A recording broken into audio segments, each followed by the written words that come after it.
দাও প্রভু দাও আমায় আবার ওমর দারাজ দিল।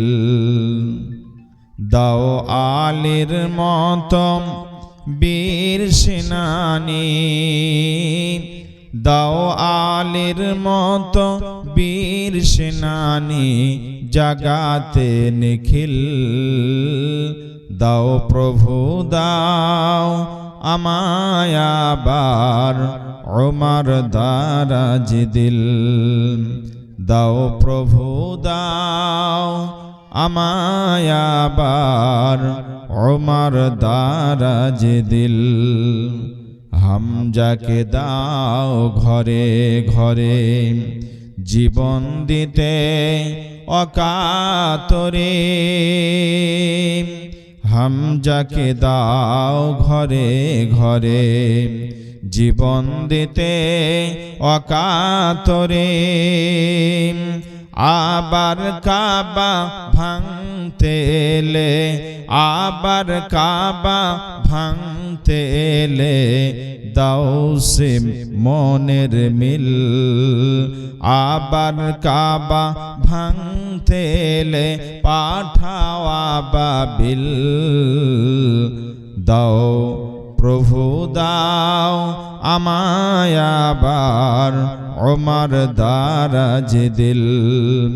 দাও প্রভু দাও আমায় আবার ওমর দারাজ দিল। সচ্চা ঈমান দিয়ে পাঠাও শত সাহাবা, তাদের দেখে বিশ্ব আবার বলুক মারহাবা। দাও প্রভু দাও আমায় আবার ওমর দারাজ দিল। দাও প্রভু দাও আমায় আবার ওমর দারাজ দিল। আবার পাঠাও আবু বকর, ফিতনা ফাসাদ আসুক সমর। অনর অটুট পাহাড় সম, অনর অটুট পাহাড় সম দাও সে মনের মিল। দাও খোদা দাও আমায় আবার ওমর দারাজ দিল। দাও প্রভু দাও আমায় আবার ওমর দারাজ দিল। চলুন আমি ভূমিকা ছাড়া আপনাদের সামনে আজকে কথা আরম্ভ করছি, কথা আলোচনা শুরু করছি। আল্লাহ সুবহানাহু ওয়া তাআলা পৃথিবীতে কোনো জিনিস ট্রেনিং বিহীন দেননি।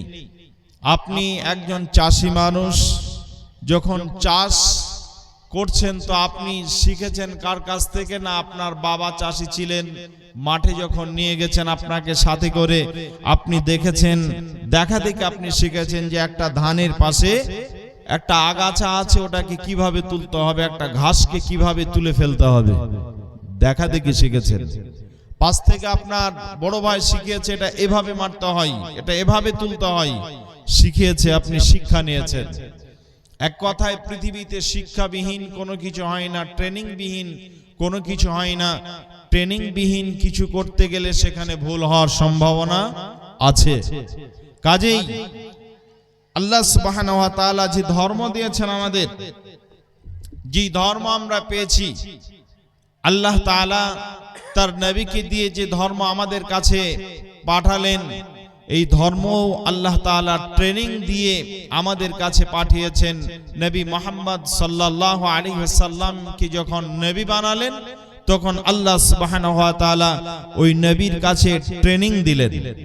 নবীকে ট্রেনিং দিলেন কে?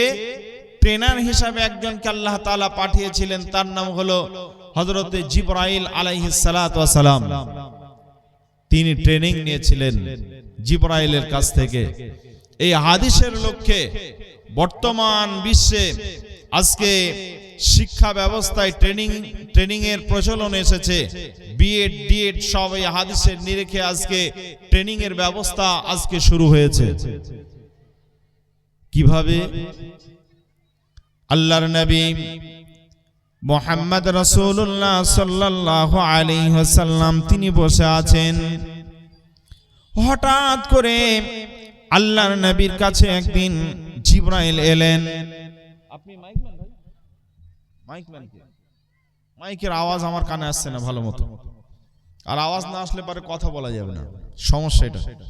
দুটো আওয়াজ, বক্সের আওয়াজ দুটো ঠিকঠাক আসছে না। একটু মাইকম্যান কোথায় আছেন একটু আসেন ভাই, 2 মিনিটের জন্য এসে আবার চলে যাবেন। তা আমি আপনাদের সামনে যেটা বলছিলাম, নবীকে আল্লাহ তাআলা ট্রেনার হিসেবে পাঠালেন, নবীর কাছে ট্রেনার হিসেবে ট্রেনিং দেওয়ার জন্য একজনকে পাঠালেন, তার নাম হলো জিবরাইল। পাঠাচ্ছেন কে? না আল্লাহ। আল্লাহ একজনকে পাঠালেন, তার নাম হলো জিবরাইল। জিবরাইল এলেন, আর আসার পর তিনি সুন্দর করে ওই জন্য খুঁজে পাওয়া যাচ্ছে না। ট্রেনারকে পাঠালেন, তিনি ট্রেনিং নবীকে দিলেন, আর নবীর কাছ থেকে সুন্দর করে ট্রেনিংটা নবী কতদূর শিখতে পেরেছেন, সেই আপোষের মধ্যে শিক্ষাটা কতদূর কিভাবে দিতে হবে, ইসলাম কিভাবে পৌঁছাতে হবে, ইসলাম কতদূর নবী পেয়েছেন, কতদূর বুঝেছেন, এই শিক্ষাটা আল্লাহ তাআলা জিবরাইলের মাধ্যমে নবীকে দিলেন। 23 বছরের জীবনে আল্লাহ রাব্বুল আলামিন পবিত্র কোরআন নাজিল করলেন। আস্তে আস্তে যেখানে যেমন প্রয়োজন ঠিক অনুরূপ ভাবে আল্লাহ তাআলা কোরআন নাজিল করলেন। নবীর উপরে কোরআন নাজিল হলো, নবীর উপরে যেমন যেখানে প্রয়োজন কোরআন নাজিল হলো। আল্লাহ তাআলা দীর্ঘ সময় ধরে একটা কোরআনের এই নাজিলকৃত কোরআনগুলো আসতে শুরু হলো। আল্লাহ রাব্বুল আলামিনের জীবনটাই ছিল কোরআন। হযরত আয়েশাকে জিজ্ঞাসা করা হলো, নবীর ব্যাপারে আপনার কাছে জানতে এসেছি, আল্লাহর নবীর চরিত্রের ব্যাপারে আপনি বলুন। আল্লাহর নবীর ব্যাপারে মা আয়েশা রাদিয়াল্লাহু তাআলা আনহা সেই দিনে বলেছিলেন, যেটা কোরআন সেটাই নবী, যেটা নবী সেটাই হলো কোরআন। মানে জীবিত কোরআন যদি কেউ দেখতে চাই, আমরা প্রচলিত বাক্যে একটা বলে থাকি, প্রচলিত বাক্যে এমন কথা বলি, যদি কেউ জ্বলন্ত একটা কোরআন যদি কেউ দেখতে চাই, তাহলে ওই মানুষটা যেন, জি ভাই, ওই মানুষটা যেন সুন্দর করে, আমার আরব বলছেন, ওই মানুষটা যেন এই বাচ্চাটাকে দেখে নেয়। একটা বাচ্চার বয়স হলো আপনার 8 বছর, 10 বছর, 12 বছরের একটা সুন্দর বাচ্চা। ওই বাচ্চাটা আপনার কাছে এসে গোটা কোরআন শুনিয়ে দিল। 8 ঘন্টাতে একটা কোরআন সুন্দর করে এক বৈঠকে কোরআন শুনিয়ে দেয়। এমন আমাদের ঘরে বহু ছেলে আছে, এক বৈঠকে গোটা কোরআনকে শুনিয়ে দেয়। 7 ঘন্টা 8 ঘন্টা সময় লাগে, মাঝে দু একটা আপনার বিরতি নেই, নামাজের জন্য বিরতি, খাবারের জন্য বিরতি, ব্রেনটা একবার ফ্রেশ করার জন্য বিরতি নেই। এই পড়তে পড়তে আপনার দুটো আপনার বিরতি বা একটা বিরতির মধ্যে গোটা কোরআনটা একই জায়গায় বসে শুনিয়ে দেয়। আমরা বলি এটা হলো জ্বলন্ত কোরআন, এটা হলো চলন্ত কোরআন, এ হলো আমাদের কাছে একটা মেশিনের মতো কোরআন শুনিয়ে দিল। বন্ধুরা আমার, নবীজির ব্যাপারে যখন আয়েশাকে জিজ্ঞাসা করা হলো, মা আয়েশা রাদিয়াল্লাহু তাআলা আনহা বললেন, রে উম্মত, নবীজির উম্মতের দল, তোমরা শুনে নাও, আজকে আমার রব এই কথাটাই বলতে চেয়েছেন। আমার রব বলছেন নবীজির জীবনটাই হলো কোরআন, নবীজির জীবনটাই হলো কোরআন, আর কোরআনটাই হলো নবীর জীবন। বন্ধুরা আমার রব যখন নবীর কাছে কোরআনকে তিলে তিলে তিলে তিলে প্রয়োজনে যখন নবীর কাছে পাঠালেন, এই জন্য আয়েশা বলেছিলেন গোটা কোরআন যেভাবে যেভাবে প্রয়োজন ওইভাবে নবীর কাছে এসেছিল। আমি আপনাদের কাছে এই কথাটা বলতে চাচ্ছি, হযরত জিবরাইল নবীর কাছে এলেন, আর আসার পর নবীজি বসেছিলেন। যেমন একজন মুসল্লি তাশাহুদে বসে থাকে, অনুরূপ ভাবে নবীজি বসেছিলেন। হযরত জিবরাইল এলেন, আর আসার পর নবীজির সামনে ঠিক একই কায়দাতে নবী যেমন বসেছিলেন ওই রকম ভাবে নবীজির সামনে বসলেন। বসার পর এবার আয়েশা এবার হযরত জিবরাইল জিজ্ঞাসা করছেন, ক্বালা ইয়া মুহাম্মদ আখবিরনি আনিল ইসলাম। রে মুহাম্মদ সাল্লাল্লাহু আলাইহি ওয়াসাল্লাম, তোমার কাছ থেকে জানতে চাই ইসলাম কাকে বলে, ইসলাম কি, এটা কি তুমি বুঝেছো? তখন বিশ্বনবী মুহাম্মদ রাসূলুল্লাহ সাল্লাল্লাহু আলাইহি ওয়াসাল্লাম জিবরাইলের সামনে বলেছিলেন, ক্বালা আল ইসলাম আন তাশহাদা আল্লা ইলাহা ইল্লাল্লাহ ওয়া আন্না মুহাম্মাদার রাসূলুল্লাহ। ইসলাম হলো পাঁচটা জিনিসের নাম। বুনিয়াল ইসলাম আলা খামসিন, বুনিয়া ইসলাম হলো পাঁচটা জিনিসের নাম। এক নাম্বার হলো আল্লাহর নবী সেই দিনে বলেছিলেন, এক নাম্বার ইসলাম হলো তাওহীদ আর রিসালাত, অর্থাৎ লা ইলাহা ইল্লাল্লাহ এটা হলো তাওহীদ, আর মুহাম্মদ রাসূলুল্লাহ ওয়া আন্না মুহাম্মাদার রাসূলুল্লাহ এটা হলো রিসালাত। তাওহীদ আপনার প্রকাশ করা যায় না, আর রিসালাত কোনোদিন ছুপিয়ে রাখা যায় না। কোন মানুষ যদি বলে আমি রিসালাতকে প্রকাশ করব না, ওই মানুষটা প্রকৃত মুসলমান থাকতে পারে না। রে ভাই আমার, আমি আপনাদের সামনে যে কথাটা বলছি, একটা মানুষকে যদি আপনার পিস পিস করে বানানো হয়, হাতকে কেটে নেওয়া হয়, লোকটা যদি আপনার বডিটাকে পিস পিস বানানো হয়, এরপরেও লোকটার ভিতরে কোথায় ঈমান আছে খুঁজে পাওয়া যাবে না, যাবে না, যাবে না। ঈমান কোথায় আছে খুঁজে পাওয়া যাবে? পাওয়া যাবে না। রিসালাত পাওয়া যাবে। রিসালাত মানে রাসূলের আদর্শ জীবদ্দশায় যা করেছিলেন আপনার জীবদ্দশায় সেটাই থাকবে। রাসূলের জীবদ্দশায় যেভাবে রাসূল নিজের বডিকে বানিয়েছিলেন, যেভাবে নবীজি সালাত আদায় করেছিলেন, ওইভাবে আপনি ইবাদত করবেন। এইগুলোই হলো রিসালাত। রাসূল যেভাবে চলেছিলেন, যেভাবে তিনি শরীয়ত মেনেছিলেন, ওই রূপভাবে আপনি শরীয়তের বিধানগুলো মানবেন। ইবাদতের ক্ষেত্রে আপনি ইবাদত করবেন, তো এরই নাম হলো রিসালাত। আপনি যদি নামাজ পড়েন গোপনে গোপনে, কি পড়া যাবে? নামাজ হবে, যুদ্ধের ময়দানে হবে, সেটা ভিন্ন কথা। জায়গা পরিবেশ পরিস্থিতির মোকাবেলায় আপনি পড়বেন, সেটা ভিন্ন কথা। আপনার মসজিদে জামাত চলছে আর আপনি দাঁড়িয়ে আছেন বাইরে দিয়ে নামাজ পড়ছেন, বোঝা যাবে? নামাজ হবে? রুকু সাজদা আপনি যদি এগুলো না করেন তো নামাজ হলো না। আপনি যখন ইবাদত করতে যাবেন, ইবাদতের একটা নিয়ম আছে, সিস্টেম আছে, ওই সিস্টেমে যাবেন তো রিসালাত আপনার প্রকাশ পেয়ে যাবে। আপনি দাড়ি রাখলেন, এটাকে আপনি ছুপিয়ে রাখতে পারলেন না। রাসূলের দাড়ি ছিল, আপনি দাড়ি রাখলেন, এটা হলো রিসালাত। ভাইজান আমার, রাসূলের অনুকরণ করার নাম হলো রিসালাত। আর আল্লাহ তাআলা লা ইলাহা ইল্লাল্লাহ, আপনি এইটা বিশ্বাস করলেন আল্লাহ এক অদ্বিতীয়, আল্লাহর মতো কেউ নেই, এটার উপরে বিশ্বাস করা হলো তাওহীদ। বন্ধুরা আমার, তাহলে তাওহীদ আর রিসালাত একটা কথাই বুঝে নিলেন। আপনাদের কাছে তাওহীদ আর রিসালাতের কথাই আল্লাহ তাআলা নবী বললেন। প্রথম নাম্বার ইসলাম হলো তাওহীদ আর রিসালাত, আল্লাহর নবী সাল্লাল্লাহু আলাইহি ওয়াসাল্লাম এটা প্রথম বলে দিলেন। এরপরে দ্বিতীয় নাম্বার ইসলাম। এবার নবীজি জিবরাইলকে বলছেন, রে জিবরাইল, এবার আমি দ্বিতীয় নাম্বার ইসলাম বলছি। তুকিমাস সালাতা, দুই নাম্বার হলো নামাজ প্রতিষ্ঠা করা, সালাত আদায় করা, এর নাম হলো দুই নাম্বার ইসলাম। আল্লাহর নবী এবার বলছেন এরপর এর নাম্বার হলো তিন নাম্বার হলো, এবার নবীজি বলছেন, রে পৃথিবীর উম্মতের দল, তোমরা তৃতীয় নাম্বার, চতুর্থ নাম্বার, পঞ্চম নাম্বার ইসলামকে জেনে নাও। তুকিমাস সালাতা ওয়া তুতিয়াজ যাকাতা, আর তিন নাম্বার হলো যাকাত প্রদান করা। এই এলাকাতে আপনার বহু তানবীর আছে, অনেক মানুষ আপনার ধনট্টশালী আছে, বহু মানুষের কাছে আপনার টাকা আছে, পয়সা আছে। এরপরে দেখা যায় যখন মাওলানারা তাদের কাছে যায়, উদ্দেশ্য হলো আপনার আসল শরীয়ত হলো তারা মাদ্রাসায় এসে পৌঁছে দেবে। এটা হলো আপনার আস-সাউদা মাদ্রাসা। এই মাদ্রাসাতে কেমন ভাবে পৌঁছাতে হবে সে জানে। আপনার গোপালপুর, খালি গোপালপুর মাদ্রাসা আছে, সেখানে কেমন দিতে হবে সে জানে। আপনার এখানে ফালাকুল মুসলিমিন আছে, কেমন করে দিতে হবে সে জানে। বন্ধুরা আমার, এক জায়গায় বসে সে একটা লিস্ট বানাবে, তার জীবনে সে এক বছরে যত ইনকাম করলো, খরচা করার পর যে টাকাগুলো বাড়তে থাকলো, প্রত্যেকটা টাকা থেকে, প্রত্যেকটা ইনকাম থেকে একটা আল্লাহর হক রয়েছে। ওই হকটা যদি আপনি না দেন তা আল্লাহ তাআলা আপনাকে ছাড় দেবেন না, আল্লাহ তাআলা আপনাকে ছাড়বেন না। মুসলমান ভাইরা, আমি যদি আব্দুর রহমান ভাইয়ের কাছ থেকে 20,000 টাকা নেই আর 20,000 টাকা আমার নির্দিষ্ট টাইমে যদি না দিয়ে দিই, তাহলে আব্দুর রহমান ভাই বলবেন তোমার কাছে টাকা পেতাম, ভাইজান টাকাটা দিয়ে দাও। আমি বলবো ভাইজান আপনার টাকা আমি নিয়েছিলাম ঠিক, কিন্তু দেব না। যদি না দিই তাহলে আমি গুনাহগার হয়ে যাব। ভাইয়ের কাছ থেকে আমি ঋণ নিয়েছিলাম, ঋণটা পরিশোধ করলাম না। আমি ধার নিয়েছিলাম, ধারটা দিলাম না। ওনার কাছ থেকে চেয়ে নিয়েছিলাম, দেইনি, দিলাম না। আল্লাহ তাআলার কাছ থেকে আমরা মাল চেয়ে নিয়েছি, আল্লাহ তুমি আমার মালে বরকত দাও, আল্লাহ তুমি আমার মালকে বাড়িয়ে দাও। এই দোয়া করে করে আমার মাল যখন বৃদ্ধি হয়ে গেল, আল্লাহর কাছ থেকে আমি যখন এই কথাগুলো বলে বলে মালকে আমি বাড়িয়ে নিলাম, এখন আল্লাহর হক যেটা সেটা আল্লাহ আমাকে বলছেন, বান্দা তোমার কাছ থেকে আমার একটা হক আছে।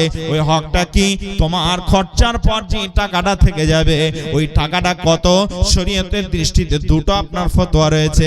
আহলে হাদিসের আসল ফতোয়া হলো আপনার চাঁদি 52 ভরি চাঁদি কেনার পয়সা যদি আপনার বাড়িতে থেকে যায়, টাকা যদি থেকে যায়, তাহলে ওখান থেকে যে টাকাটা থাকবে শুরু হলো, অর্থাৎ এখন বর্তমান সময়ে 35-40 হাজার টাকা যদি একটা মানুষের বাড়িতে থেকে যায়, তাহলে ওই মানুষটা আপনার যাকাত তার উপরে ফরজ হয়ে যাবে। রে ভাইরা আমার, এটা একটা ফতোয়া আছে।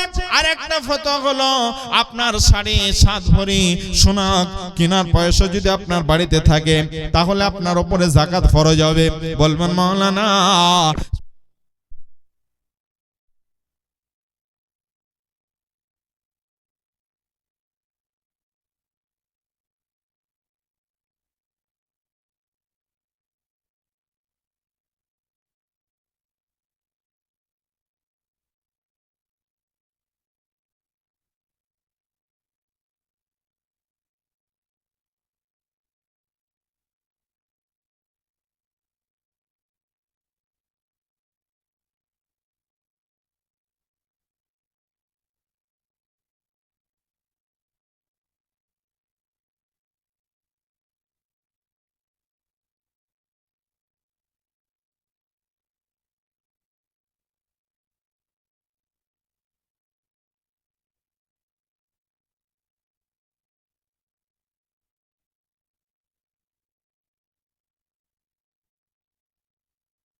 ইন্না লিল্লাহি ইন্না ইলাইহি উড়ে গেল মনে হয়।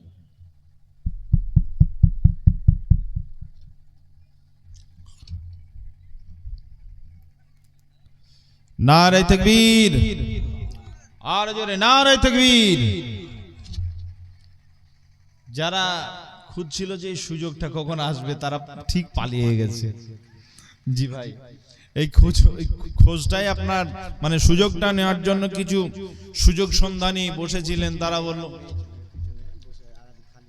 ও মা বোন আপনাদের বড় সমস্যা, সামনের দিকটা ফাঁকা আছে আর পিছনে জায়গা হয় না। আপনার সামনের দিকটা আগে আসেন আর গেটের মুখটা একটু ফাঁকা করে দেন। বহু মা বোন রাস্তায় দাঁড়িয়ে আছে, ওরা ঢুকতে পারছে না। আপনারা একটু অনুগ্রহ করে সামনের দিকে আগে আসুন।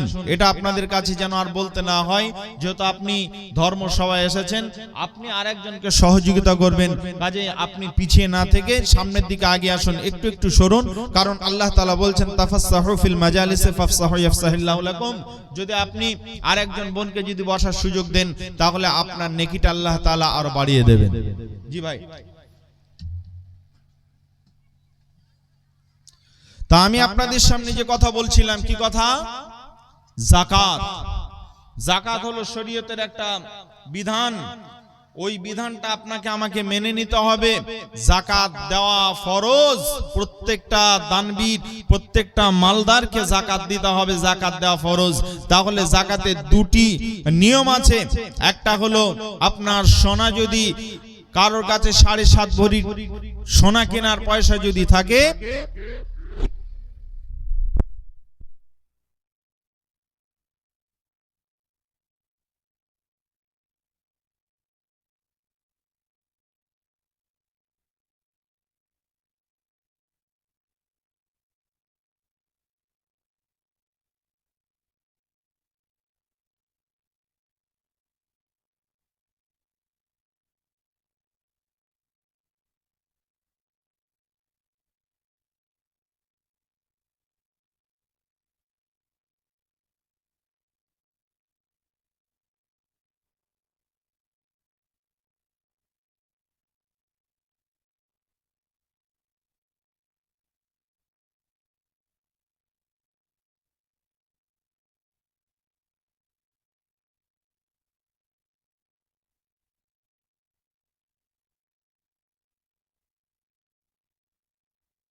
আজকে এত ডিস্টার্ব লাইনে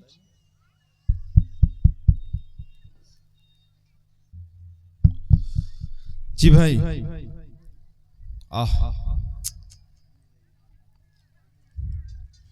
একবার ইন্না লিল্লাহ পড়েন, ইন্না লিল্লাহি ওয়া ইন্না ইলাইহি রাজিউন।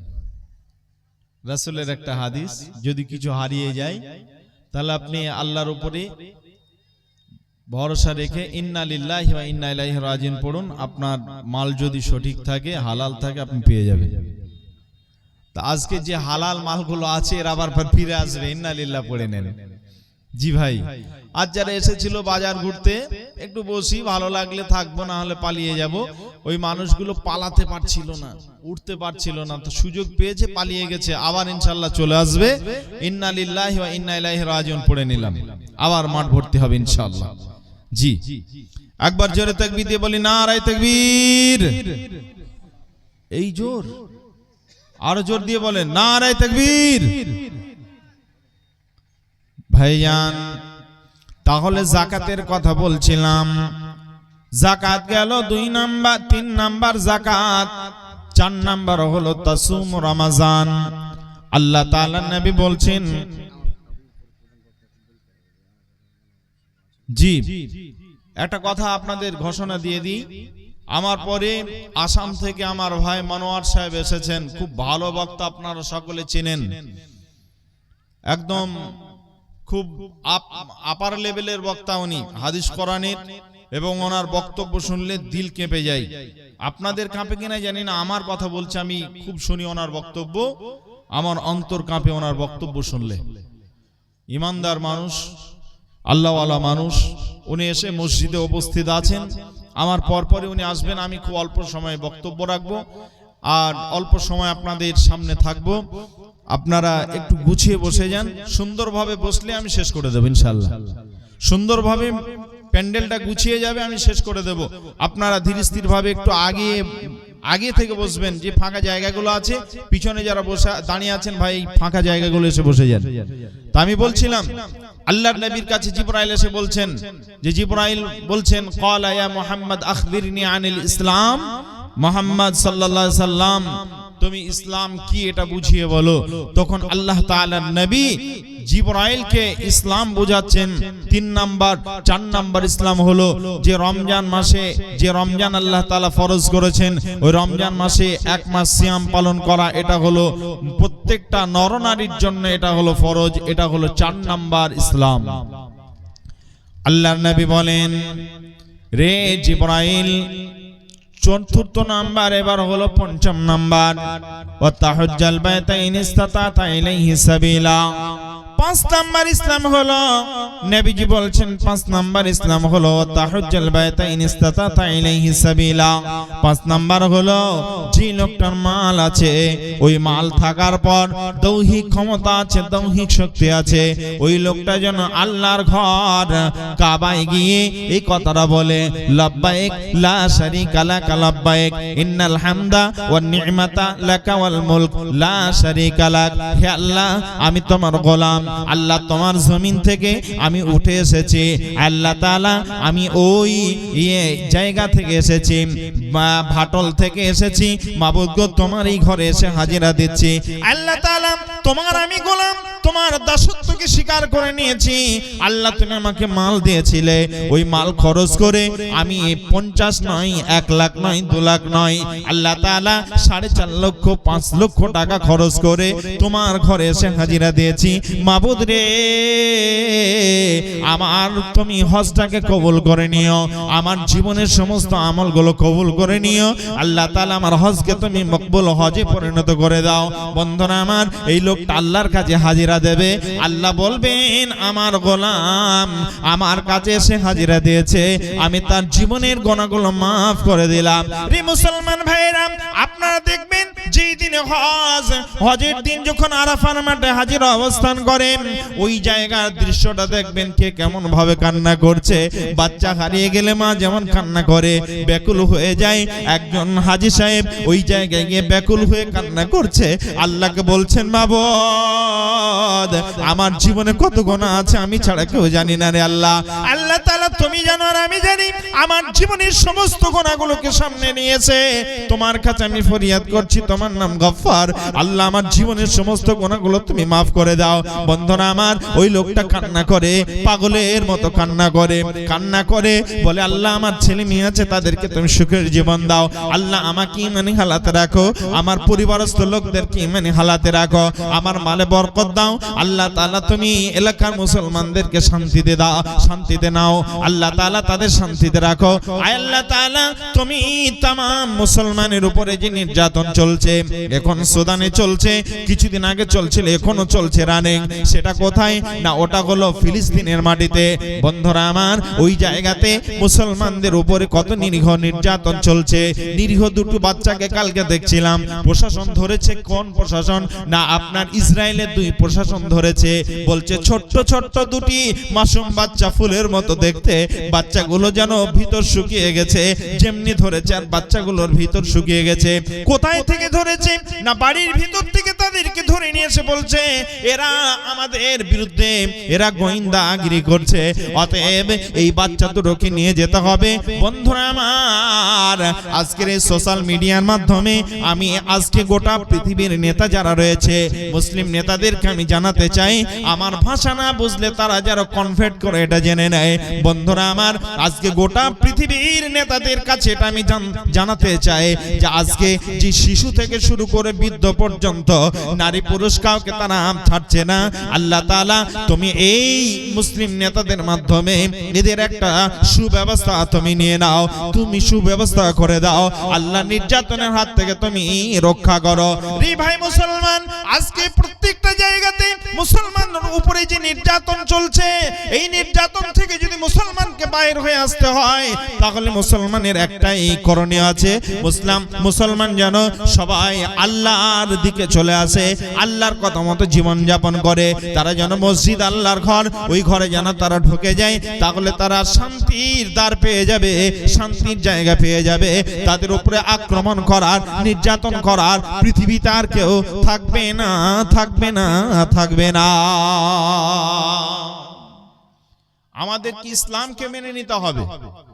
তাহলে নবী মুহাম্মদ সাল্লাল্লাহু আলাইহি ওয়াসাল্লাম জিবরাইলকে 5টা জিনিস বলে দিলেন। 1 নাম্বার তাওহীদ রিসালাত, এটা হলো ইসলামের প্রথম রকম। 2 নাম্বার হলো নামাজ, 3 নাম্বার হলো যাকাত, 4 নাম্বার হলো যে মানুষটা রমজান মাস পেল সে যেন সিয়াম পালন করে, রোজা রাখে। আর 5 নাম্বার হলো যার মাল আছে, দৈহিক ক্ষমতা আছে, সে যেন আল্লাহর ঘরে গিয়ে হাজিরা দেয়। এই 5টা জিনিসের নাম হলো ইসলাম। আমি আপনাদের কাছে জিজ্ঞাসা করছি, এ ভাই, এলাকাতে বহু মানুষ আছেন যাদেরকে আল্লাহ তাআলা মাল দিয়েছেন, স্বাস্থ্য দিয়েছেন, আছে না নেই? কথা বলেন, আছে না নেই? এরকম লোক আছে যে মাল অনেক দিয়েছেন আবার সুস্থও আছেন, এমন মানুষ নেই এলাকায়? আছে। ওই মানুষটা যদি এরকম পরিপূর্ণ 5টা জিনিস তার উপরে ফরজ, সে যদি ইনকার করে দেয়, যাব না, করব না, তাহলে ওই লোকটা কিন্তু আর মুসলমান থাকতে পারে না। কেমন? আমি আপনাদের কাছে একটা উদাহরণ নিয়ে আসছি। আসসালামু আলাইকুম। জি শেখ।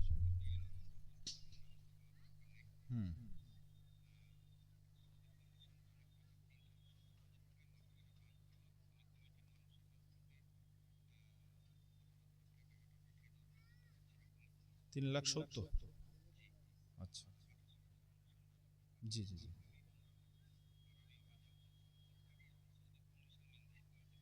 আলহামদুলিল্লাহ, আলহামদুলিল্লাহ। কোথা থেকে বলছেন আপনি? বীরভূম থেকে।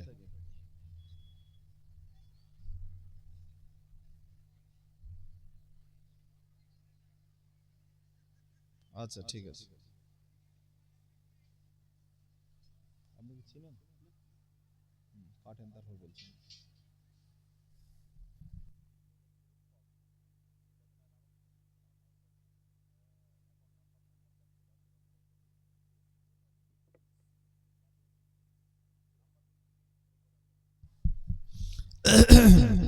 জি ভাই, তা আমি আপনাদের কাছে বলছিলাম যে একটা উদাহরণ শুনেন। 5টা জিনিসের নাম তো ইসলাম। কালেমা, নামাজ, রোজা, যাকাত, রোজা আর হজ, পাঁচটা জিনিসের নাম ইসলাম। এবার একটা কথা বলি, একটা লোকের পাঁচটা পরিপূর্ণ আছে, মাল আছে, টাকা আছে, সব ঠিক আছে, ওই লোকটা যদি বলে যে আমি একটা করব না, কেমন? উদাহরণটা ভালো করে শোনেন। একটা মানুষ যদি ছাদ দেয়, ঘর কমপ্লিট, গাঁথা কমপ্লিট হয়ে গেছে, বা ছাদ দেবেন, ছাদ দেয় কি দেয় না? ছাদ দিতে গেলে পারে পাঁচটা জিনিস লাগে। এক নাম্বার যে জিনিসটা লাগে তার নাম হলো সিমেন্ট, রড, পাথর বা গিটলি, বালি আর পানি। আরেকবার বলছি, দেখেন, ছাদ দিতে গেলে পারে পাঁচটা উপকরণ লাগবে, পাঁচটা জিনিস লাগবে। এক নাম্বার হলো সিমেন্ট, 2 নাম্বার রড, 3 নাম্বার আপনার গিটলি বা পাথর যেটাই বলি না কেন, 4 নাম্বার বালি, 5 নাম্বার পানি। যদি এই পাঁচটা জিনিস দিতে গিয়ে মিস্ত্রিকে যদি বলেন যে আমি একটা দেব না, রড দেব না, বাকি 4টা জিনিস দেব, ঘরের ছাদ হবে? কথা বলতে হবে, ঘরের ছাদ হবে? হবে না। যদি বলেন আমি সিমেন্ট দেব না, বাকি 4টা দেব, হবে? হবে? হবে না। যদি একটা না দেন, একটা যদি বাহির করে নেন 5টার মধ্যে, যদি মিস্ত্রিকে বলেন আপনি তো এলাকার মধ্যে সেরা মিস্ত্রি, আপনাকে বাছাই করে নিয়ে এসেছি, শোনেন ভাই আমি ঘর দেব, আমার খুব মেহনতের টাকায় ঘর, কাজেই আপনাকে বলছি আপনি ভালো করে ধ্যান দিয়ে শোনেন। মিস্ত্রিকে আপনি বলছেন খুব ধ্যান দিয়ে শোনেন, আমার ঘর মেহনতের টাকা দিয়ে তৈরি করছি, আমি পানি ব্যবহার করব না ছাদে, আমি পানি বাদ দিয়ে বাকি যা চাইবেন সব দেব। বলেন এই পানি বাদ দিয়ে বাকি উপকরণ দিয়ে কি ছাদ হবে? হবে না। বন্ধুরা আমার, ঠিক একই ভাবে আমার রব বলছেন, নবীজির মাধ্যমে এই শিক্ষাটা উম্মতকে দিতে যাচ্ছেন। রে পৃথিবীর উম্মতের দল, শুনে নাও, পৃথিবীতে যদি কোনো মানুষ এই পাঁচটা জিনিসের পরিপূর্ণ হক তার উপরে রয়েছে, একটা মানুষের মাল আছে, দৈহিক ক্ষমতা আছে, তাহলে যাকাত ফরজ আর আল্লাহর ঘরে হজ করা ফরজ। বন্ধুরা আমার, বাকি প্রত্যেকটা 3টা জিনিস প্রত্যেকটা মানুষের উপরে ফরজ। যদি এই দুটো জিনিস অতিরিক্ত মাল থাকে তো ফরজ হবে, মাল নেই ফরজ নেই। তাহলে মালদার এলাকাতে বহু আছে, এরকম একটা মানুষ যদি বলে আমার মাল আছে আমি যাকাত দেব না, তাহলে জেনে নিতে হবে ঠিক একইভাবে ঘরের ছাদ যেমন হবে না, 5টা জিনিস মধ্য থেকে একটা বাহির করে নিলে যেমন ঘরের ছাদ হবে না, ওই লোকটা পূর্ণ মুসলমান থাকতে পারে না, পারে না, পারে না। কথা বুঝে এসেছে না? এবার শোনেন, তাহলে ইসলাম কাকে বলে আমরা পেয়ে গেলাম। বহু কথা এখানে আছে, আমি শর্টলি বলে দিলাম। বন্ধুরা আমার, এবার আল্লাহ তাআলা তার নবীর মাধ্যমে আল্লাহ তাআলা তার নবীকে একটা কোরআনের আয়াত দিলেন। ওই আয়াতটা কি? আয়াতটা হলো আমার রব বলছেন, বিসমিল্লাহির রহমানির রহিম, ইন্না হাযিহি উম্মাতুকুম উম্মাতুন ওয়াহিদা ওয়া আনা রাব্বুকুম ফা'বুদুন। গোটা পৃথিবীর মানুষকে আল্লাহ তাআলা চ্যালেঞ্জ দিয়ে দিলেন। আল্লাহ রাব্বুল আলামিন বলছেন, রে পৃথিবীর গোলামের দল, রে আমার উম্মতের দল, তোমরা শুনে নাও।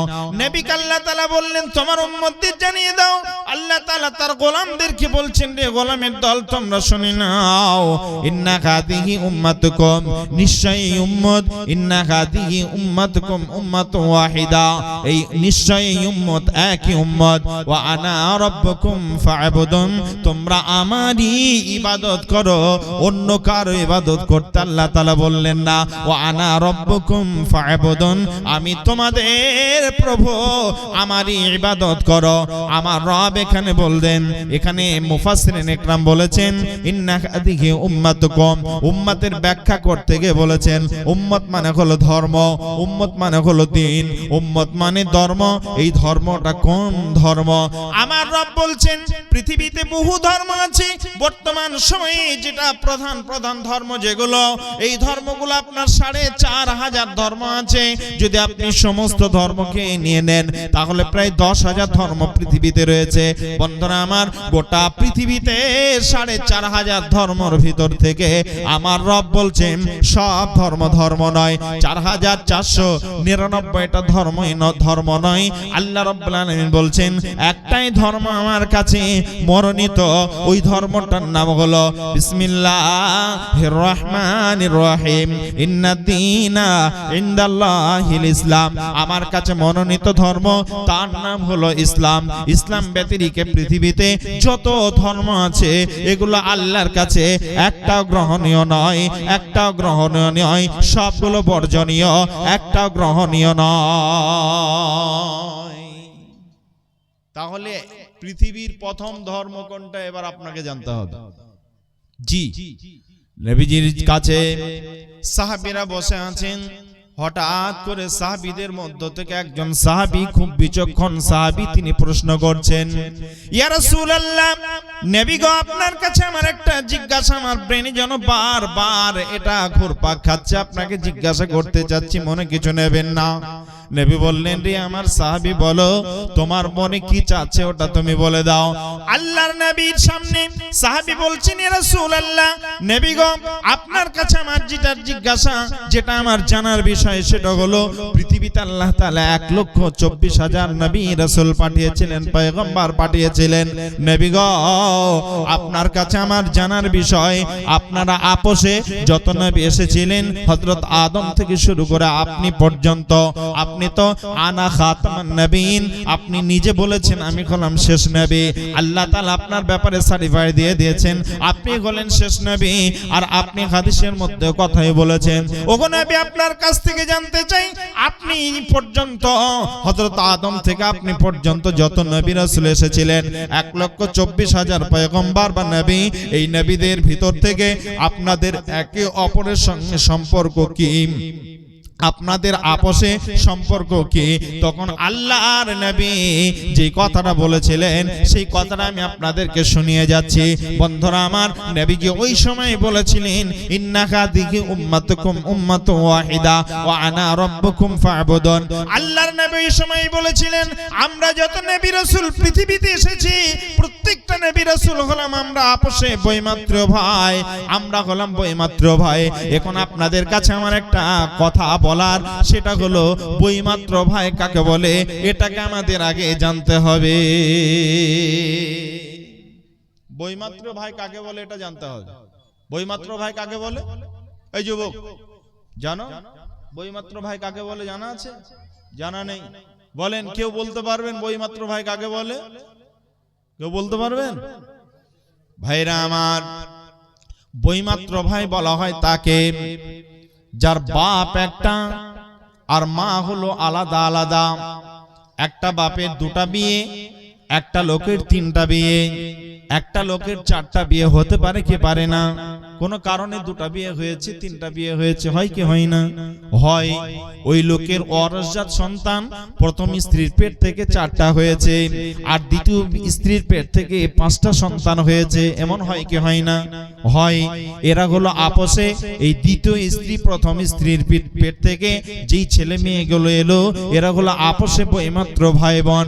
বন্ধুরা আমার, ঠিক একইভাবে ধরে নেন, আপনাদের বোঝাবার জন্য আরো সহজ করে বলছি, ধরে নেন আমার পিতা আমার মা মারা গেলেন, আমরা হলাম 5 ভাই আর 1 বোন, এক ভাই আমরা 5 ভাই আর 1 বোন, আমরা হলাম 6 ভাই বোন।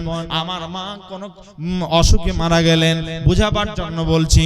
বন্ধুরা আমার আব্বা যদি দ্বিতীয় বিবাহ করেন, আর দ্বিতীয় ওই মায়ের পেট থেকে যদি আরো 3টা সন্তান হয়, এখন যদি কাউকে জিজ্ঞাসা করে, দ্বিতীয় আমার মায়ের পেটের ছেলেগুলোকে যদি জিজ্ঞাসা করে রাস্তাতে, তোমার আব্বাকে, বলবে আমার আব্বা হলো নাসির শেখ। এখন আমাকে যদি কেউ জিজ্ঞাসা করে তোমার বাপের নাম কি, আমি বলবো আমার বাপের নাম হলো নাসির শেখ। ও মুসলমান ভাই, ঠিক একইভাবে আমরা হলাম আপোষে ভাই, বৈমাত্র ভাই। যদি এবার জিজ্ঞাসা করে তুমি আমি, ওই আমার দ্বিতীয় মায়ের ছেলেগুলো আর আমরা 5 ভাই যদি একটা অনুষ্ঠানে যদি থাকে, এবার যদি কেউ জিজ্ঞাসা করে তোমরা কারা, তখন আমরা বলবো আমরা ভাই, আমরা হলাম সবাই ভাই। আবার যদি কেউ জিজ্ঞাসা করে তোমরা কি আপন ভাই, তখন আমরা একটা ভাষা বলবো না, আমরা হলাম আপোষে বৈমাত্র ভাই। আমাদের বাপ একটা, মা হলো আলাদা আলাদা। বুঝে এসেছে? বাপ একটা, মা আলাদা আলাদা। দুই পক্ষের মায়ের যে সন্তান এরা হলো আপসে বৈমাত্র ভাই। বিশ্বনবী বলছেন বাপ একটা মানে হলো দিন একটা, ধর্ম একটা, তার নাম হলো ইসলাম। এবার চলেন আদম নবীর কাছে। আদম আলাইহিস সালামকে আল্লাহ তাআলা যে দিনটা দিয়েছিলেন, যে ধর্মটা দিয়েছিলেন, ওই ধর্মটার নাম হলো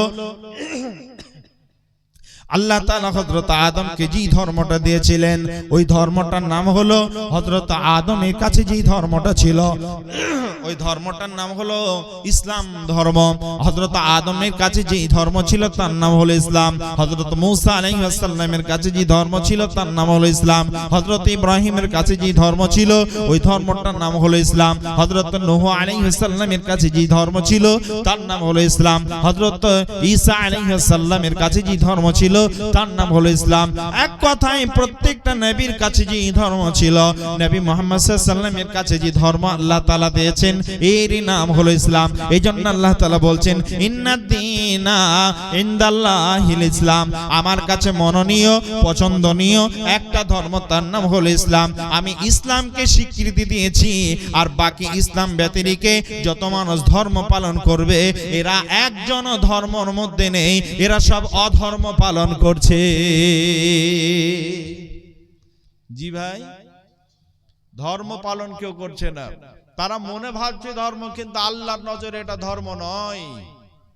তাহলে আমরা ধর্ম পেলাম, আমরা ধর্ম পেলাম।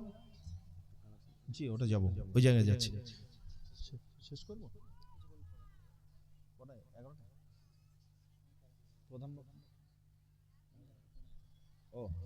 তাহলে তো সময় খুব শর্ট। আচ্ছা, আমি যেটা বলছিলাম, তাহলে প্রথম যে কথাটা আমি আপনাদের সামনে বলছিলাম, আমরা বুঝে গেলাম ধর্ম তাহলে একটাই, তার নাম হলো ইসলাম। এই ইসলাম ধর্ম আমরা পেয়েছি কোথা থেকে? আদম আলাইহিস সালামের কাছে ইসলাম ছিল, নবী মুহাম্মদ সাল্লাল্লাহু আলাইহি ওয়াসাল্লামকে আল্লাহ তাআলা ইসলাম দিয়েছেন।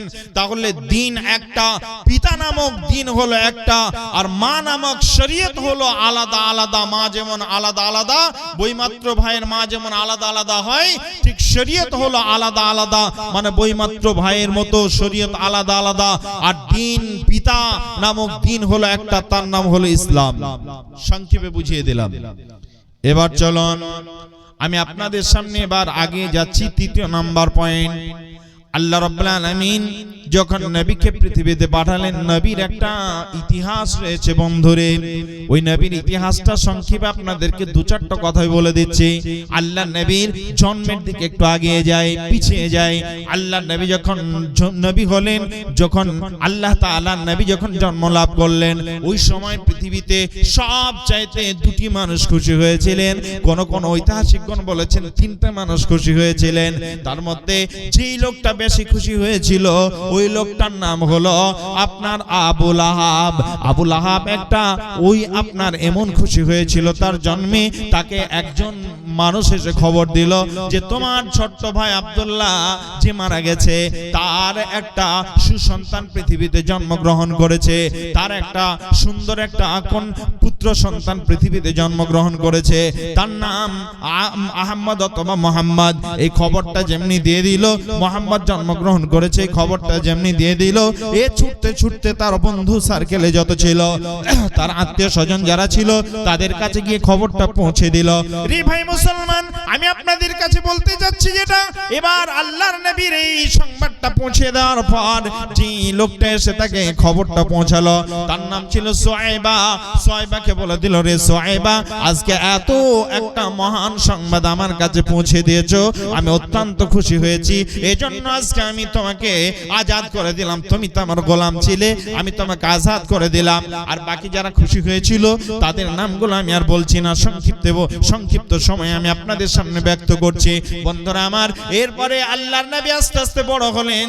নবী হওয়ার আগের মুহূর্তে আল্লাহর নবীর সঙ্গে খুব বন্ধুত্ব ছিল আবু লাহাবের। আবু লাহাবের সঙ্গে বন্ধুত্ব ছিল, কিন্তু আবু লাহাবের সঙ্গে বন্ধুত্ব থাকার পর বিশ্ব নবী মুহাম্মদ সাল্লাল্লাহু আলাইহি ওয়াসাল্লামের দুটি মেয়ের সাথে আবু লাহাবের দুটি ছেলের বিবাহ হয়ে হয়েছিল। একজনের নাম ছিল উতাইবা আর একজনের নাম ছিল উতবা। উতবার উতাইবার সাথে আবু লাহাবের দুটি ছেলের সঙ্গে নবী মুহাম্মদ সাল্লাল্লাহু আলাইহি ওয়াসাল্লামের দুটি মেয়ের বিবাহ হলো। তাদের নাম হলো উম্মে কুলসুম আর রুকাইয়া। এদের দুইজনের বিবাহ হয়ে গেল। এবার নবী আমার 40 বছর বয়সে পদার্পণ করলেন। এবার 40 বছরে যখন পদার্পণ করলেন নবী আমার, ওই সময় পদার্পণ করার পর নবী হয়ে গেলেন, নির্বাচিত নবী হলেন। আল্লাহর নবী যখন এবার নবী হলেন, তিনি দ্বীন প্রচার শুরু করলেন।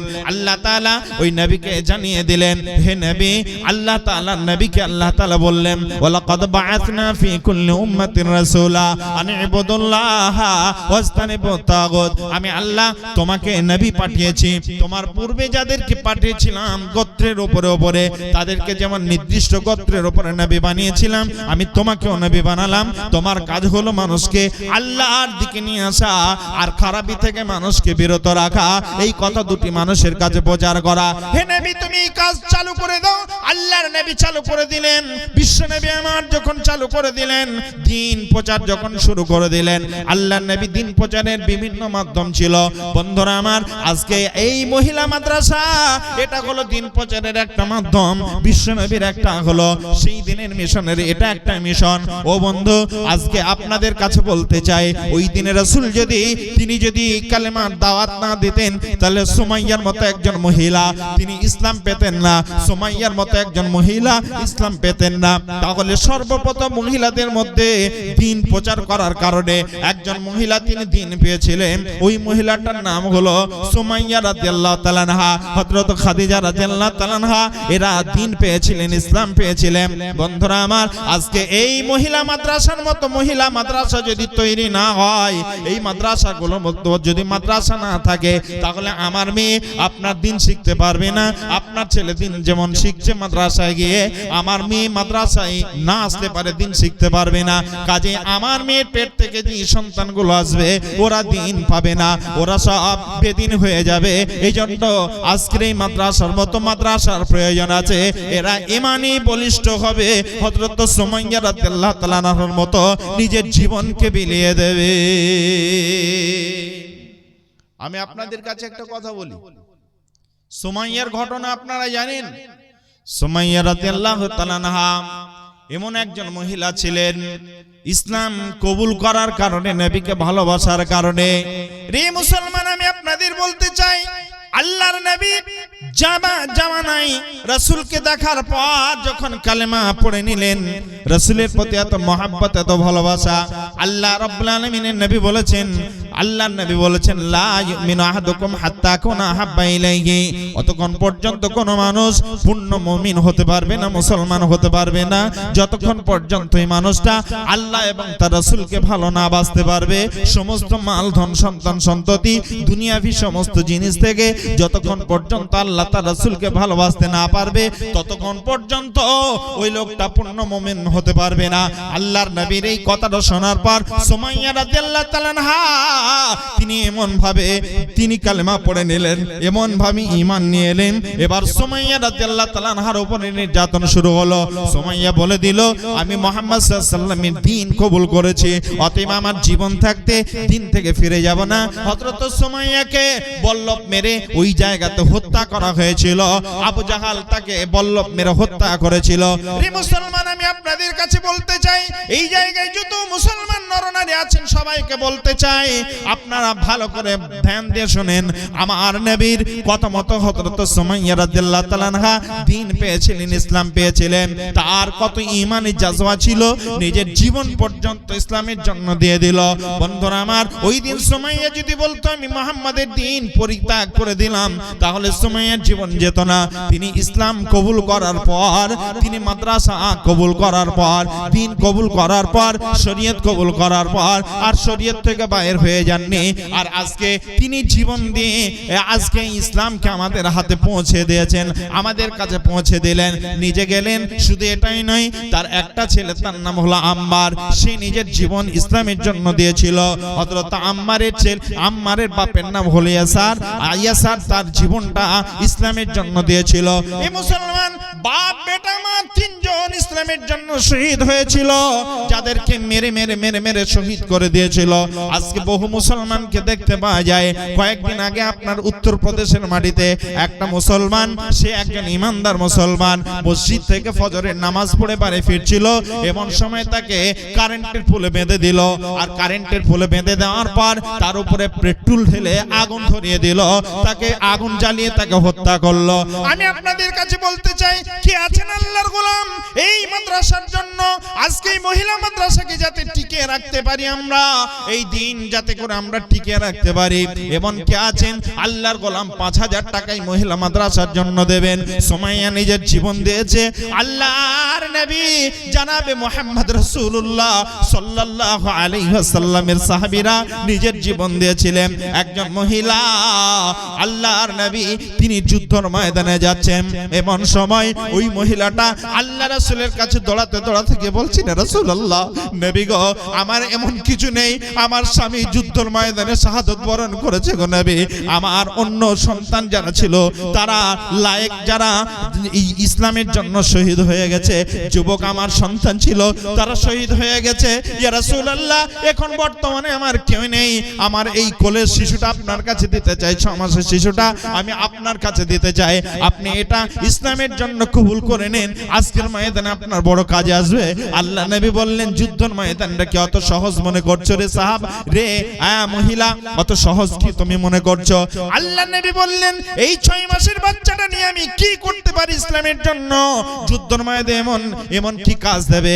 এর জন্য তো আর একটা লোক এক্সট্রা লেগে যাবে একে দেখভালের জন্য, অতএব তুমি আর সন্তানকে বাড়িতে রেখে দাও। আল্লাহর নবীর সামনে কাঁদতে শুরু করলেন মহিলা, বললেন, ইয়া রাসূলুল্লাহ আপনার কাছে আমি এই নিয়তে দিচ্ছি না নবী গো, আমার সন্তানটা যুদ্ধ করতে পারবে না এটা আমি জানি, আমি এমন হতভাগী আজকের ময়দানে আমার একটা সন্তানকে পাঠাতে পারছি না, আমার স্বামী নেই তাকে পাঠাবো, সে তো শহীদ হয়ে গেছে, ইয়া রাসূলুল্লাহ আমি তো মহিলা, আমি তো যেতে পারবো না, ইয়া রাসূলুল্লাহ এই সন্তানটা আপনি নিয়ে নেন, যখন তীর আসবে আপনার দিকে ওই তীরের মোকাবেলায় একে দাঁড় করিয়ে দেবেন, ওকে আপনি ধরবেন, ওর সামনে ধরবেন, তীরটা যেন আপনার শরীরে না লেগে যায়, এই তীরটা যেন আমার সন্তানের শরীরে লাগে, ঢাল হিসেবে আপনি এটাকে গ্রহণ করুন। আল্লাহর নবী এই মহিলার কথা শুনে চোখের পানি ধরে রাখতে পারেননি। এই মুসলমান আমি আপনাদের কাছে বলতে চাই, আজকে ফুটনে হাটের এই মুসলমান মা বোন যারা আছেন, আমি আপনাদের কাছে বলতে চাই, আপনার সন্তানকে আমি চাচ্ছি না, আমি আপনাকে চাচ্ছি না, আমি চাচ্ছি আপনার পকেট থেকে কিছু টাকা দেন। আপনাদের এলাকাতে বহু ধান হয়েছে, আল্লাহ খুব রহমতের ধান দিয়েছেন, এবছরে যথেষ্ট ধান হয়েছে, আপনাদের মাখাই হবে, এই মাখাই থেকে ধান থেকে এগুলো আপনাদের হাতের তৈরিকৃত ফসল, আল্লাহ সবচাইতে বেশি পছন্দ করেন। আপনার এই কৃতকর্মের ফলে যে ফসলটা আপনি পেয়েছেন এখান থেকে আপনি দান করবেন, টাকা দেবেন, পয়সা দেবেন। কে আছেন আল্লাহর গোলাম 2000 1000 5000 করে টাকা 10,000 করে টাকা এই মাদ্রাসার জন্য দিয়ে যাবে? কোন মহিলা আছেন? জি কোন মহিলা আছেন? জি মহিলা আজকে মাদ্রাসার জন্য কিছু টাকা দান করবেন? কোন বাপজি আমার ভাই আবার আছেন? আপনাদের অনেকের আব্বা নেই, অনেকের মা নেই, অনেকের বাপ নেই, অনেকের ভাই নেই, আমার হাতে দিয়ে যান। কে আছেন আল্লাহর গোলাম? 5000 টাকা আপনাদের কাছে চেয়েছি, 1000 2000 করে চেয়েছি, কেউ পালিয়ে যাবেন না। আমার পরে খুব ভালো একজন কোরআন হাদিসের আলোচক আছেন, উনি আলোচনা করবেন। আজকের এই বিষয়টা আমি আপনাদের সামনে আর নিয়ে যেতে পারবো না, আগাতে পারবো না। খুব মর্মান্তিক কিছু ঘটনা আপনাদের কাছে উল্লেখ করতাম, ইসলাম কিভাবে প্রচার হয়েছে, এই লক্ষ্যে কিছু কথা আপনাদের কাছে বলার চেষ্টা করব ইনশাআল্লাহ। যদি সুযোগ হয় পরবর্তীতে ইনশাআল্লাহ বলবো। কে আছেন 5000 10,000 করে টাকা মাদ্রাসার জন্য দেবেন? আমার শিহাবউদ্দিন ভাই খুব মহব্বতের মানুষ, আব্বা মা নেই, জি মারা গেছে, আব্বা মা মারা গেছেন, উনি যেমন মানুষ তেমন দান করেছেন। আজকে আচ্ছা নজরুল ইসলাম সাহেব মারছেন, উনি দিলেন কত? 5000 টাকা। একবার জোরে বলি নারে তাকবীর, আর জোরে নারে তাকবীর। আল্লাহ নজরুল ইসলাম তো একজন যোগ্য বান্দা, রব্বুল আলামিন 5,000 টাকার দাবি রেখেছিলাম, 5,000 টাকা উনি মহিলা মাদ্রাসার জন্য দিলেন। আল্লাহ তাআলা ওনার দানকে তুমি হায়াতে তাইয়্যিবা সিহাতে কুল্লিয়া দান করো, দানকে কবুল করো। ভাইজান আমার, ওনার দানকে তুমি কবুল করে নাও। আল্লাহ মনের বাসনা পূরণ করো। রব্বুল আলামিন রুজি রোজগার বরকত দাও। আল্লাহ তার চাষাবাদে বরকত দাও। আল্লাহ তাআলা তার ব্যবসা বাণিজ্যে বরকত দান করো। রব্বুল আলামিন তার রুজি রোজগার বরকত দিও। বাড়ির সকলকে সুস্থ রাখো, নেক হায়াত দারাজ করো। আল্লাহ তার যত আত্মীয় স্বজন আছে আল্লাহ তাদেরকে সুস্থতা দান করো। আল্লাহ তাআলা যে মানুষগুলো মারা গেছে, আত্মীয় স্বজন যারা মারা গেছে, তাদের কবর আযাব থাকলে তুমি maaf করে দিও। আল্লাহুম্মা গফির লাহু ওয়ারহামহু ওয়াআফিহি ওয়া'ফু আনহু ওয়াকরিম নুজুলাহু। আল্লাহ তাআলা আমার শিহাবুদ্দিন ভাই আমার থাকতে না পেরে আজকে 100 টাকা ওনার পকেটে ছিল, উনি দান করলেন। আল্লাহ ওনার দানকে তুমি কবুল করে নাও, মনের বাসনা পূরণ করে দাও। এক ভাই আমার 500 টাকা দিলেন, আর দুইজন ভাই আমার 500 করে টাকা দিয়েছেন। আল্লাহ তাআলা এই ভাইদের দানকে তুমি কবুল করো, মনের বাসনা পূরণ করো। আরো দোয়া করি আমি করি গো রব্বানা, আরো দোয়া করি আমি করি গো রব্বানা, ক্ষমা করে দিও আল্লাহ জীবনের গোনা। 500 করে দেখি 3 জন দিল, সবার দান তুমি আল্লাহ কবুল করিও। 5,000 টাকা দেখি করে গেল দান, নজরুল নাম দেখে হইল এলান। ইতানির দান আল্লাহ কবুল করিও, ইহ পরকালে আল্লাহ সুখেতে রাখিও। রব্বুল আলামিন তুমি রুজি রোজগার বরকত দাও, জীবনের গুনাহ খাতা maaf করে দাও। আমিন বিরহমাতিকা ইয়া আরহামার রাহিমিন।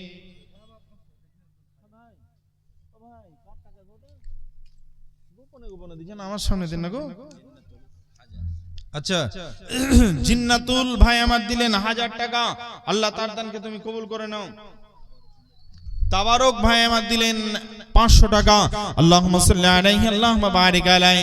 বর্তমান সময়ে 1000 করে টাকা দিতে পারবেন এমন লোক এই এলাকাতে নেই। আছে 1000 করে টাকা দিতে পারবেন এমন লোক নেই। আল্লাহ তাআলা তোমার এই গোলামের দানদের তুমি কবুল করে নাও। রব্বুল আলামিন যে নিয়তে দান করেছে নিয়তকে পূর্ণ করো, মনের বাসনা পূরণ করো, রুজি রোজগার বরকত দিও, জীবনের গুনাহ খাতা maaf করে দিও। রব্বুল আলামিন তুমি নেক মাকসাদ পূর্ণ করে দাও। আপনারা ধান দেবেন না? ধান ধান ধান ধান দেন। 1 কুইন্টাল 20 কেজি 20 কেজি 50 কেজি যে যেরকম পারবেন আপনারা ধান দেন। ধান লেখান ভাইজান, ধান লেখান, আল্লাহর রাস্তায় আপনারা ধান লিখান। আল্লাহ তাআলা আপনাদের দানকে কবুল করুন। রব্বুল আলামিন রুজি রোজগার বরকত দিও, জীবনের গুনাহ খাতা maaf করে দিও, মনের বাসনা পূরণ করো। মা বোন কে আছেন? মেয়েদের কাছ থেকে 2100 টাকা এসেছে। আল্লাহ মেয়েদের কেউ 100 কেউ 200 যে যেরকম পেরেছেন দান করেছেন, আল্লাহ তুমি কবুল করে নাও, মনের বাসনা পূরণ করে দাও। আল্লাহ রুজি রোজগার বরকত দিয়ে জীবনের গুনাহ খাতা maaf করে দিও। রব্বানা তাকাব্বাল দুআনা রব্বানা তাকাব্বাল মিন্না ইন্নাকা আনতাস সামিউল আলিম ওয়া তুব আলাইনা ইন্নাকা আনতাত তাওয়াবুর রহিম। আল্লাহ তাআলা মা বোনদের কাছ থেকে 2100 টাকা দান করেছে। আল্লাহ 2100 টাকা তুমি দান কবুল করো, মনের বাসনা পূরণ করো, রুজি রোজগার বরকত দিও, জীবনের গুনাহ খাতা maaf করে দিও।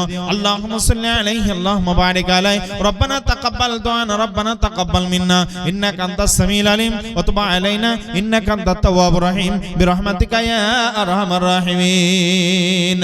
দেখো কেমন ঈমান এনেছেন আমার নবীর সাহাবারা, আমার নবীর সাহাবারা, সে যুগের সাহাবারা। হযরত বেলাল এনেছে ঈমান কত কষ্ট করে, হযরত বেলাল এনেছে ঈমান কত কষ্ট করে। মরুভূমির গরম বালুতে তাজা রক্ত ঝরে, তবু বেলাল ছাড়েনি ঈমান, তবু বেলাল ছাড়েনি ঈমান। পড়ে লা ইলাহা ইল্লাল্লাহ, পড়ে লা ইলাহা ইল্লাল্লাহ। দেখো কেমন ঈমান এনেছেন আমার নবীর সাহাবারা, সে যুগের সাহাবারা। 10 কিলো ধান লেখেন গুল মোহাম্মদ। গুল মোহাম্মদ এই গ্রামে বাড়ি? হ্যাঁ চিনছেন তো গুল মোহাম্মদ। তোমার নাম কি? মেহবুব। মেহবুবের নানা গুল মোহাম্মদ, তাই তো? আল্লাহ মেহবুব নাম দেখে এখানে আসিল, পরিমাণে 200 টাকা দান দিল, সঙ্গে 20 কেজি ধান করে গেল দান। এহ পরকালে আল্লাহ রাখিয়া শরণ। আল্লাহ তাআলা তার দানকে তুমি কবুল করো। তার নানা আল্লাহ কি অবস্থা আছে জানি না, আল্লাহ যে অবস্থায় থাক না কেন আল্লাহ তুমি সুখে রাখো। রব্বুল আলামিন তুমি জীবনের গুনাহ খাতা মাফ করে দিও। রব্বুল আলামিন আল্লাহ প্রত্যেকের দানকে কবুল করে নাও, মঞ্জুর করে নাও। রব্বুল আলামিন গো আল্লাহ অনেকের আব্বা নেই, অনেকের মা নেই, যাদের আব্বা মা মারা গেছে তারা তাকিয়ে আছে আমার সন্তানরা দান করবে, আমার আত্মীয়রা দান করবে, ওই দানের নেকিটা আমার কবরে আযাব হালকা হয়ে যাবে। আল্লাহ তাআলা তোমার বান্দাদেরকে তুমি দান করার তৌফিক দাও, এরা যেন ওই আত্মীয়দের কথা মাথায় রেখে, তারা তো আগে চলে গেছে, আপনি তাদের কথা ভেবে যদি দান করেন তাহলে আপনার উত্তরসূরি যারা থাকবে, আপনার ছেলে মেয়ে আত্মীয় স্বজন যারা থাকবে, নাতিপোতা, তারা আপনার জন্য দান করবে। এখানে ভাই আমার নানার কথা মনে পড়েছে, থাকতে না পেরে 200 টাকা এবং 20 কেজি ধান লিখে গেছে। রব্বুল আলামিন তার দানকে তুমি সাদর কবুল করো, মঞ্জুর করো, মনের বাসনা পূরণ করো। রব্বানা তাকাব্বাল দুআনা রব্বানা তাকাব্বাল মিন্না ইন্নাকা আনতাস সামিউল আলিম। আমিন আমিন সুম্মা আমিন। মা বোনদের মাঝে 1000 করে টাকা দেওয়ার মতো 5 জন নেই? জান্নাত হলো 8টা। কয়টা জান্নাত?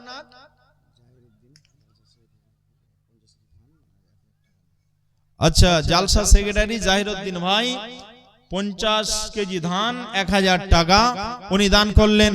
একবার জোরে বলি নারে তাকবীর।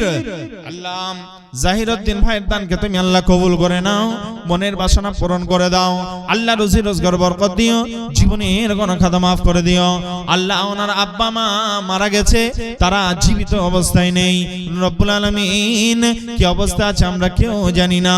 আরো দোয়া করি আমি করি গো রব্বানা, সব গুনাহ মাফ করো তুমি রব্বানা। জাহিরের জীবনের গুনাহ মাফ করে দিও, মনের বাসনা তার পুরা করে দিও। আরো এক কথাই আমি শুনিলাম কানে, দান পাঠাইলো বাড়ি মৃত্যু পিতা মাতার নামে, পিতা মাতা নেই বেঁচে নেই বর্তমান, অন্ধকার কবরে তারা করেছে গমন। যত দূর গিয়ে পড়ে চোখের নজর, প্রশস্ত করে দিও তাহাদের কবর, বুকফুল বিছানা দিয়ে কবরে তাহাদের জান্নাতুল ফেরদৌস দিয়ে তুমি পরওয়ারে। আল্লাহুম্মা গফির লাহু ওয়ারহামহু ওয়াআফিহি ওয়াআফানহু ওয়াকরিম নুজুলাহু ওয়াসি মাদখালাহু ওয়াগসিলহু বিল মাই ওয়াসসালজি ওয়াল বারদি। আমিন বিরহমাতিকা ইয়া আরহামার রাহিমিন।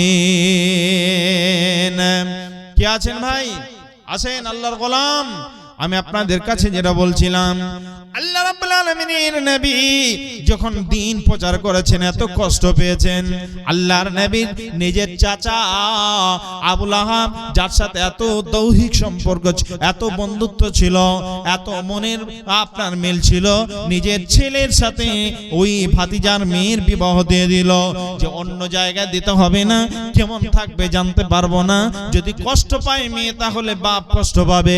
এজন্য ভাতিজার কথা মাথায় রেখে, বন্ধুর কথা মাথায় রেখে আর অন্য কোন জায়গায় বিবাহ না দিয়ে নিজের বাড়িতে রেখে দিলেন। বন্ধুরা আমার, একজন আল্লাহর গোলাম 50 টাকা গরিব মানুষ তিনি দান করে গেলেন। মাবুদ রে, ওনার দানকে তুমি সাদর কবুল করে নাও। আর একজন 100 টাকা দিয়েছে, আল্লাহ তার দানকে কবুল করো। আল্লাহুম্মা সাল্লি আলাইহি আল্লাহুম্মা বারিক আলাইহি। রব্বানা তাকাব্বাল দুআনা রব্বানা তাকাব্বাল মিন্না ইন্নাকা আনতাস সামিউল আলিম। আয় আল্লাহ তাআলা তোমার এই গোলামদের দানকে তুমি কবুল করো। যে কথা বলছিলাম, আল্লাহর নবীর নিজের মেয়ের সঙ্গে 2টো ছেলের বিবাহ দিয়ে দিল। এত সম্পর্ক ছিল, যখন নবী হলেন দ্বীন প্রচার করতে শুরু করলেন, নবী আমার সাফা পাহাড়ে উঠলেন।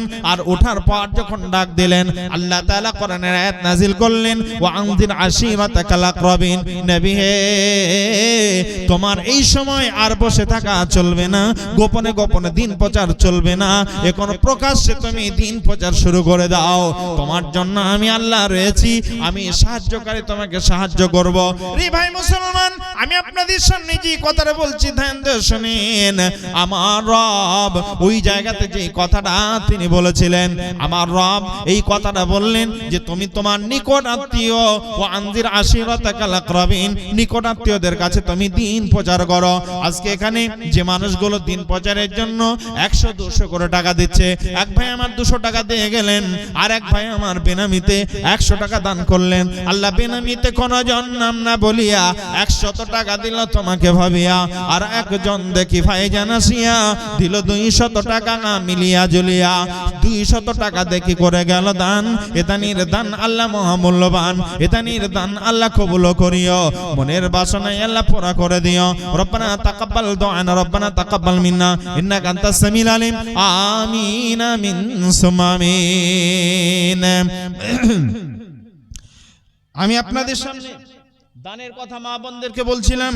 মা বোন আপনারা পিছিয়ে না থেকে আসুন, যারা বাকি আছেন আল্লাহর রাস্তায় বহু মানুষ আছেন, আপনারা যদি অল্প অল্প করে কিছু দান আপনারা করতেন তাহলে ইনশাআল্লাহুল আজিজ এই মাদ্রাসাতে অনেক দান হতো। দেখো কেমন ঈমান এনেছেন। আচ্ছা, একজন ভাই দিয়েছেন 100 টাকা, আর একজন ভাই আমার দিলেন 200 টাকা, আর একজন ভাই আমার দিলেন 100 টাকা। আল্লাহ তো প্রত্যেকের দানকে তুমি কবুল করে নাও, মনের বাসনা পূরণ করে দাও। আল্লাহ রুজি রোজগার বরকত দিও, জীবনের গুনাহ খাতা maaf করে দিও। রব্বানা তাকাব্বাল দুআনা রব্বানা তাকাব্বাল মিন্না ইন্নাকা আনতাস সামিউল আলিম। আমিন আমিন সুম্মা আমিন। আমি বলছিলাম জান্নাত হলো 8টা। 8 জন মানুষের কাছ থেকে আমি 500 করে টাকার আবেদন করেছি। মা বোন আপনারাই পারবেন এই আবেদনটা সাড়া দিয়ে পূর্ণ করতে ইনশাআল্লাহ। আমার পরবর্তী ভাই শ্রদ্ধেয় ভাই চলে এসেছেন, আমি ওনাকে মাইক ছেড়ে দিচ্ছি। উনি কথা রাখবেন। উনি বহু দূর থেকে সফর করে এসেছেন, আসাম থেকে এসেছেন। ওনার হাতে আপনারা অবশ্যই দিয়ে যাবেন। দেখো কেমন ঈমান এনেছেন আমার নবীর সাহাবারা।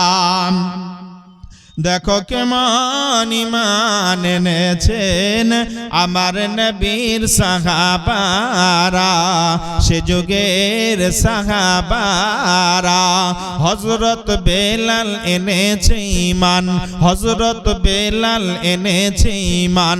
কত কষ্ট করে মরুভূমির গরম বালুতে, চোখের মরুভূমির গরম বালুতে তাজা রক্ত ঝরে, তবু বেলাল ছাড়েনি ঈমান, তবু বেলাল ছাড়েনি ঈমান। পড়ে লা ইলাহা ইল্লাল্লাহ, পড়ে লা ইলাহা ইল্লাল্লাহ। দেখো কেমন ঈমান এনেছেন আমার নবীর সাহাবারা। যাই হোক, আমার প্রিয় ভাই, আমার খুব মহব্বতের মানুষ, খুব স্নেহ করেন আমাদের, উনি শ্রদ্ধেয় ব্যক্তি। আমার ভাই সফর সেরে আবার বাড়ি ফিরবেন, অনেক মেহনত করে আপনাদের কাছে এসেছেন। যারা রাস্তাঘাটে ঘোরাফেরা করছেন, আমি অনুরোধ রাখবো ভাইয়ের বক্তব্য শুনে আপনার হৃদয় পরিবর্তন আসবে ইনশাআল্লাহ, মনের পরিবর্তন কিছু হবে। উনি খুব ভালো আলোচক, আপনারা সকলে চিনেন জানেন। ওনার আলোচনা শোনার জন্য আমি আপনাদের সকলকে আহ্বান জানাচ্ছি। আপনারা এদিক ওদিক না থেকে একটু গুছিয়ে বসুন। আপনারা যারা পিছিয়ে আছেন একটু আগে আসুন ভাই, এখানে একটু গুছিয়ে বসুন। ইনশাআল্লাহ খুব ভালো লাগবে ওনার বক্তব্য শুনতে। আমি এখান থেকে শেষ করছি। ওয়া আখিরু দাওয়ানা আলহামদুলিল্লাহি রাব্বিল আলামিন। আসসালামু আলাইকুম ওয়া রাহমাতুল্লাহ। ওয়া আলাইকুম আসসালাম ওয়া রাহমাতুল্লাহি ওয়া বারাকাতুহু। ইসলামের মূল স্তম্ভ যে 5টি রয়েছে, তার সাথে সাথে ঈমানের যে আরকানগুলো রয়েছে, এই সমস্তকে সামনে রেখে আপনাদের সামনে হাদিস কোরআনকে দিয়ে আলোচনা রাখলেন আজকের জালসার বক্তা জনাব শেখ মুখতার হোসেন ইসলাহি সাহেব। আল্লাহ রাব্বুল আলামিন যেন আমাদের সকলকে নিজের ঈমান আমলকে ঠিক করার তৌফিক দান করেন। আমাদের ঈমান